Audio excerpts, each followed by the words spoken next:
Assalamualaikum warahmatullahi wabarakatuh. Salam sejahtera bagi kita semua. Om Swastiastu, Namo Buddhaya, salam kebajikan. Pada kesempatan kali ini, saya Jisril Palayukan, peserta Latsar CPNS Unsulbar 2022, Angkatan 13, Kelompok 4, akan mempresentasikan tugas individu 2, Agenda 1, yaitu analisis isu kontemporer. Isu kontemporer merupakan suatu pokok persoalan yang terjadi pada masa sekarang atau menjadi trending topik pada saat ini. Jadi solusi penyelesaiannya harus sesuai dengan masa sekarang, yaitu masa modern. Adapun isu kontemporer yang lagi marak-maraknya dibicarakan saat ini antara lain sebagai berikut. Yang pertama, COVID-19, kedua, korupsi, ketiga, narkoba, keempat, radikalisme, kelima, cybercrime, keenam, stunting, dan masih banyak lainnya. Dan saya akan membahas penyebab dan strategi dari isu kontemporer dari 6 isu kontemporer yang telah saya sebutkan tadi. Yang pertama, COVID-19. Penyebab COVID-19 ini adalah oleh karena adanya jenis coronavirus yang baru ditemukan. Virus ini mulainya mewabah dari Wuhan, Tiongkok pada bulan Desember 2019. Strategi yang dapat dilakukan untuk menangani COVID-19 ini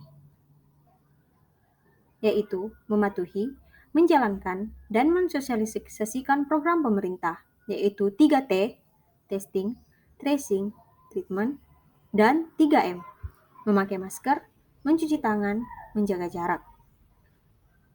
Dan hal ini perlu dilakukan atau disampaikan kepada masyarakat. Yang kedua yaitu korupsi. Penyebab korupsi dapat diidentifikasi menjadi dua, yaitu faktor individu dan faktor lingkungan. Faktor individu lebih bersifat ke pribadi orang masing-masing, di mana faktor individu ini bisa saja karena sifat tamak yang berasal dari diri orang tersebut.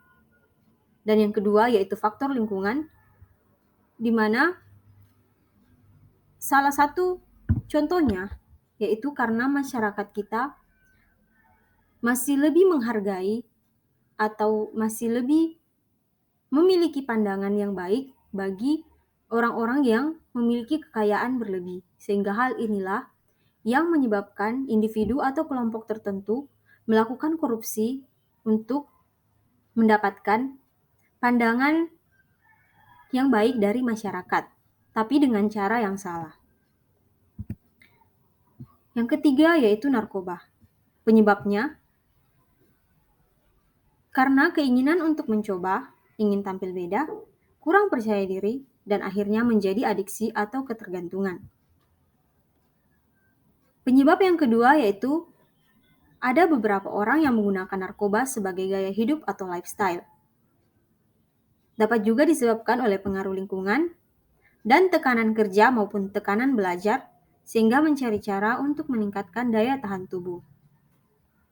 Strategi untuk menangani narkoba ini adalah yang pertama, membantu pemerintah menyebarkan informasi dan edukasi melalui sosial media dan tatap muka, membangun kesadaran akan bahaya narkoba di lingkungan tempat tinggal dan lingkungan tempat kerja, dan yang ketiga, jika ada yang telah mengalami ketergantungan atau melakukan transaksi narkoba, segera dilaporkan ke pihak yang berwajib.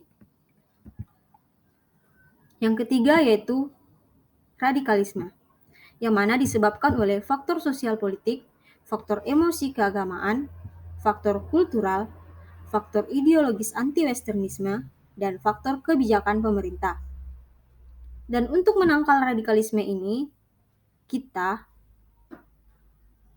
boleh dengan cara membangun sikap anti-radikalisme dengan menanamkan dan memasyarakatkan kesadaran akan nilai-nilai Pancasila, serta mengimplementasikannya dalam kehidupan berbangsa dan bernegara.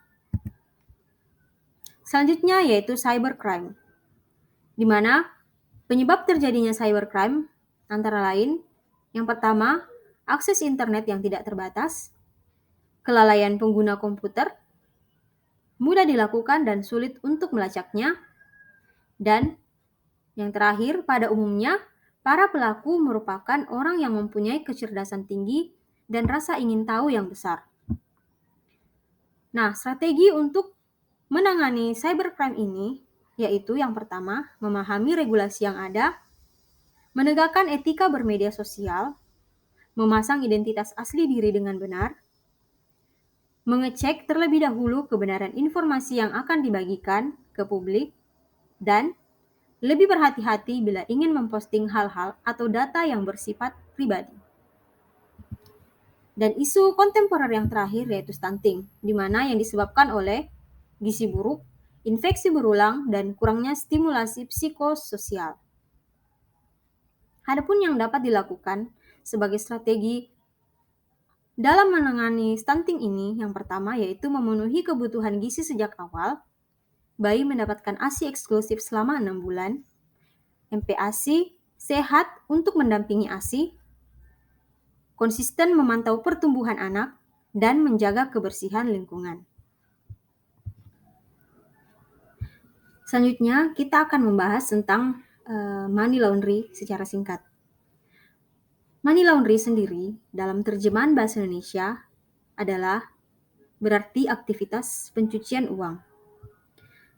Dalam bahasa Indonesia, terminologi money laundry ini sering juga dimaknai dengan istilah pemutihan uang atau pencucian uang. Kegiatan money laundry sendiri adalah upaya menyamarkan, menyembunyikan, menghilangkan, atau menghapuskan jejak dan asal-usul uang dan atau harta kekayaan yang diperoleh dari hasil tindak pidana tersebut. Dalam artian bahwa uang yang digunakan dalam kegiatan money laundry ini adalah uang haram atau dirty money. Mengapa money laundry terjadi? Nah, hal ini dapat dipengaruhi atau disebabkan karena pihak pelaku maupun dari pihak pemerintah. Nah, untuk pihak pelaku, hal ini bisa saja terjadi karena pelaku ingin bermain aman dengan uang kotor yang telah diperoleh. Dan dari faktor pemerintah terletak pada lemahnya regulasi keuangan dan keseriusan perbankan atau pemerintah negara tertentu untuk memberantas praktek pencucian uang.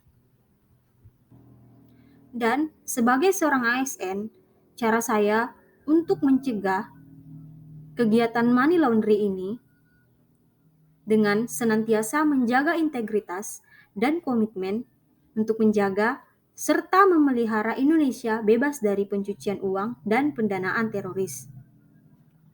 Partisipasi saya ini sangat dibutuhkan